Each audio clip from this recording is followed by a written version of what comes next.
Last week was, I think, the busiest week we've had in Lorcana ever. 32 total cards were revealed, we had a Q&A with the new global community manager, and we're only about a week away from Gen Con. If you missed anything, you're in the right place because we're about to hit it all. Don't miss the end of this video because I have a surprise challenge I'm announcing that I'm gonna need your help for. Enough wasting time, let's get into what happened this past week. On Monday, July 17th, Disney Lorcana released 2 new cards in the Disney Lorcana HQ Discord, starting with Minnie Mouse Always Classy. Minnie is a ruby inkable 1 cost with 1 strength, 3 willpower, and 1 lore. She's a common vanilla card with the traits Storyborn and Hero. This is the second card next to Olaf that we see with this exact stat line. I've actually found 1-drops with this stat line to do pretty well as early questers because most other 1-drops can't banish them, and it normally takes your opponent using a higher cost card just to banish cards like this. Next, we finally got the last of the typical 1-drops, the Duke of Weaseltown, Opportunistic Official. He's an emerald inkable 1 cost card with 2 strength, 2 willpower, and 1 lore. He's also a common vanilla card with the traits Storyborn and Villain. This is simply Emerald's typical 1-drop that we've seen in all other inks so far, so nothing particularly special. The only thing to note is that people seem to think that the Duke is investigating something that looks pretty similar to the pink seaweed Detective Mickey is investigating too. You can also see in the background it looks like the Great Illuminary is either damaged or there's something on the pillar. Maybe it all has something to do with the lore behind Lorcana. On July 18th, Disney Lorcana revealed even more cards in the Disney Lorcana HQ Discord, starting with the Scepter of Arendelle. Scepter of Arendelle is a sapphire inkable 1 cost item card with the ability Command, which says when you exert Scepter of Arendelle, chosen character gains support this turn, which means when they quest, they can give their strength to another character. I think this card is insane because one of the difficult decisions you have to make in Lorcana is whether you quest or challenge with your characters, and it usually comes down to whether challenging is worth the opportunity cost of questing. Basically, you're asking if it's worth more for your character to quest or challenge, and if it's challenging, then you've lost the opportunity to quest with that character this turn. Since the support keyword lets you give the strength of a character that's quested to another character, you don't lose the opportunity of challenging or questing with that character when transferring their strength to another character who's challenging. This lets you give a character like Maleficent Uninvited, who you're probably questing with anyway, the ability to give her strength to another character like Mickey Mouse Detective, whom you'd rather make a trade with, or one of your cheaper units you don't mind losing. I could absolutely see this card being included in most Sapphire decks because Sapphire has some of the best cheap questers when it comes to lore to ink cost ratios, so you can quest with those and trade with more efficient characters to trade with. Not to mention it's an uncommon card, so it should be pretty easy to get your hands on. The next reveal was Hans Scheming Prince. Hans is an emerald inkable 4 cost with 3 strength, 3 willpower, and 3 lore. He's a rare vanilla card that has the traits Storyborn, Villain, and Prince. All of that lore is going to make for a great quester in Emerald, especially if you can get some bodyguards in front of him. This is a perfect target for a card like Scepter of Arendelle, where you'll be wanting to almost always quest with Hans when you can, and because of that, you want to just give his strength over to someone else since you won't be using Hans to challenge very much. The last card received on the 18th was Stampede, which is an emerald common uninkable 1 cost action card that reads deal 2 damage to chosen damaged character. I find it really interesting that this card was uninkable considering we have Fire the Cannons for the same cost, doing the same damage with no requirement. It still fits into the emerald theme because many of the emerald cards give other characters reckless, so the opponent will likely have damaged characters if that's happened, but there's already some pretty good uninkable cards in emerald, and I'm not entirely sure this one is good enough to take some of those uninkable spots yet, but we'll have to see. July 19th was a little slower because we only saw 2 cards, the first of which being Marshmallow Persistent Guardian. Marshmallow is an amethyst uninkable 6 card with 5 strength, 5 willpower, and 1 lore. He's a super rare card with the traits Storyborn and Ally and has the ability Durable, which says when this character is banished in a challenge, you may return this card to your hand. Marshmallow is basically a bigger version of Magic Brooms when you have Wayward Sorcerer Mickey on the board. I think Marshmallow certainly has a place, but again, I don't know where he's going to fit in being uninkable. If you're able to give him Rush, he gets much better, and he's certainly an annoying character to deal with, but for 6 cost, that's really expensive, especially when you could chip him down and then banish him with an action or on-play damage ability, sending him to the discard pile. For a super rare card, I think Marshmallow lands below the standard. Now for this next card, Team Lorcana was adamant that Jaunty from the Inkwell approved the reveal before it got revealed. Jaunty wasn't answering the call, and the community was chomping at the bit for another card. So with my genius plan and great wit, I acted quickly and can't believe I was able to trick Team Lorcana into thinking that I was actually Jaunty and giving me the card to release to the Discord. Hopefully Jaunty will forgive me because it was quite the vicious betrayal, but I'm a man for the people and there's not much I won't do for a card reveal. Vicious Betrayal is an emerald common inkable 1 cost action card that reads chosen character gets +2 strength this turn. If a villain character is chosen, they get 3 strength instead. I really like this card because I love to see more trait specific synergies in the game. Having something that encourages you to build a villain's deck makes me excited, and overall I think this is a solid action card. It can help some of your characters get past those willpower breakpoints we see, and it's cheap and inkable, uninkable, so if you don't need it, you can always ink it. I have to talk about the art on this card though. I cannot believe Disney Lorcana allowed both Stampede and Vicious Betrayal. Way to bring back the trauma, Ravensburger. Catch me crying at the table and you know which cards I have in my hand. We had a busy day on July 20th because we were shown 9 new cards that day. The first 5 came from the ICV2 website in an article showing off 5 new song cards, starting off with one we've been waiting to see, Be Prepared. Be Prepared is a ruby rare uninkable 7-cost action song card which allows characters with the same ink cost as the song to exert themselves in order to play this card. And the card simply and beautifully says, banish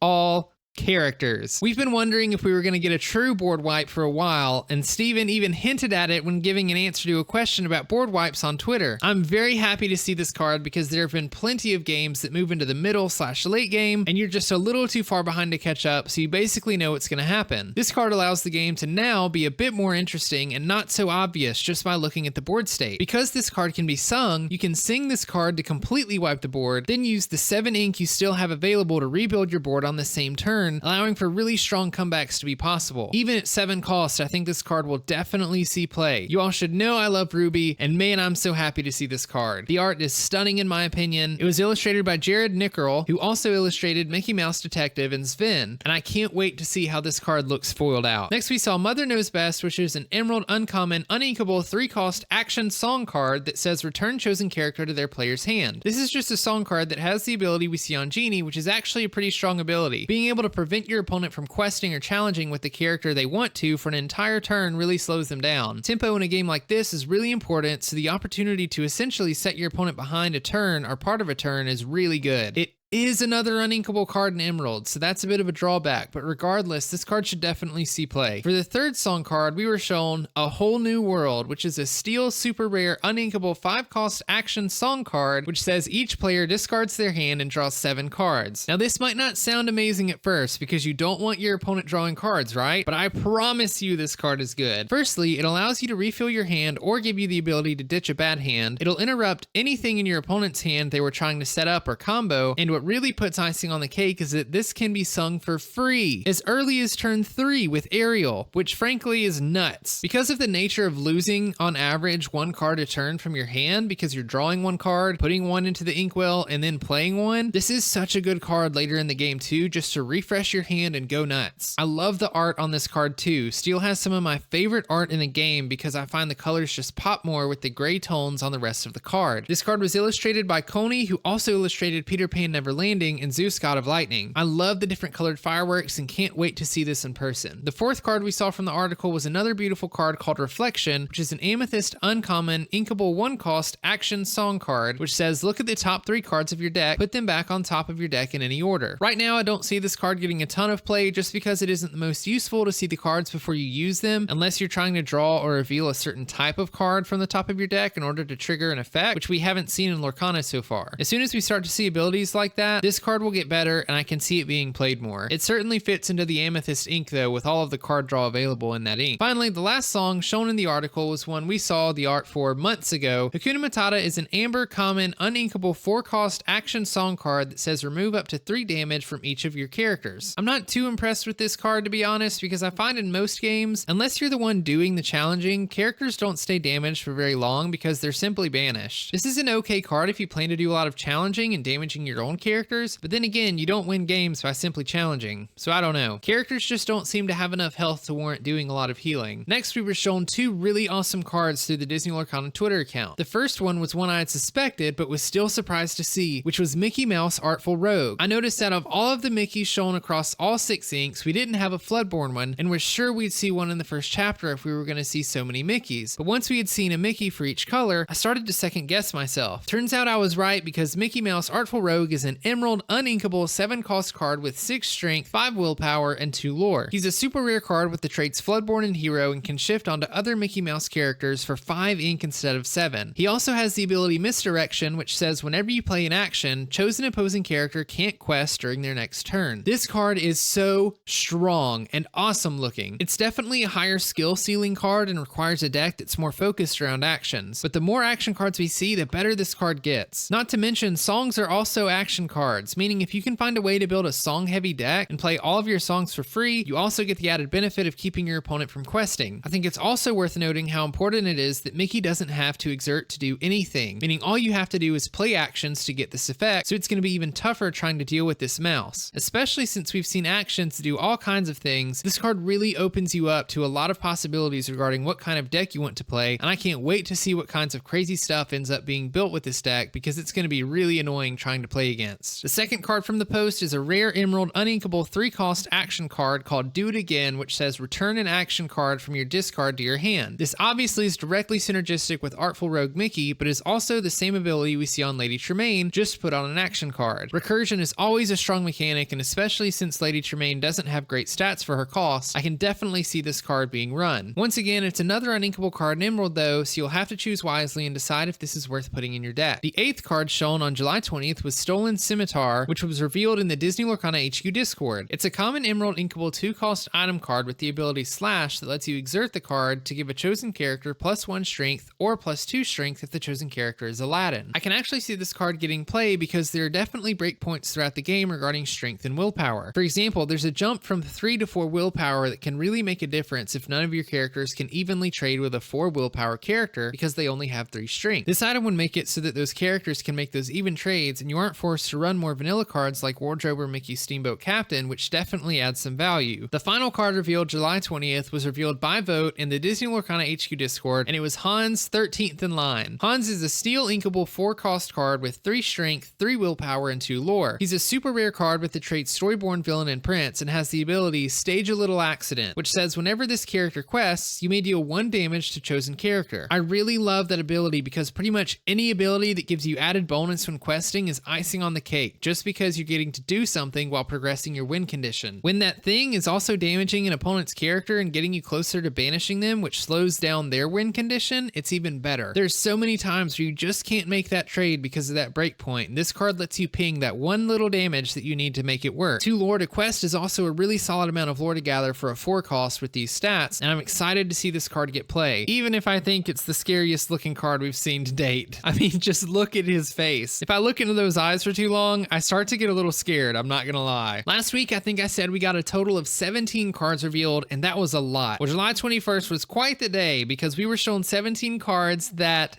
day. We started the morning off with a Dicebreaker article revealing 3 Rapunzel themed cards, the first of which being Rapunzel Gifted with Healing. Rapunzel Gifted with Healing is an Amber inkable 4-cost card with 1 strength, 5 willpower, and 2 lore. She's Amber's second legendary card with the traits Storyborn Hero and Princess and has the ability Gleam and Glow, which says when you play this character, remove up to 3 damage from one of your characters. Draw a card for each 1 damage removed this way. This card is so good in all of the ways. Firstly, the ability is insane considering you can play a character, heal 3 damage, and draw 3 cards for 4 ink. Of course, that's the best case scenario, but it's nuts. Even if you only heal 1 damage and draw 1 card, that's still great value for 4 ink. Obviously, her stats aren't amazing, but I think paired with support characters and strength boosting actions, she actually gets so good because after you play Rapunzel, she's already given you a ton of value. Now you can challenge with support, and her 5 willpower means you probably survive that challenge. Also, 2 lore is a solid amount of lore to gain, and with such high willpower, your opponents might be forced to use 2 characters to challenge, or use a character with higher strength that they'd rather use towards another more threatening character. I think this is going to be another chase card just because not only is it good to play, but the art looks amazing. Joshua Van Gool illustrated her, and he also illustrated both Mickey and Goofy Musketeer. I love the glowing hair and can't wait to see what the foil looks like because I wouldn't be surprised if some of her hair was glowing and foiled, and it's going to look so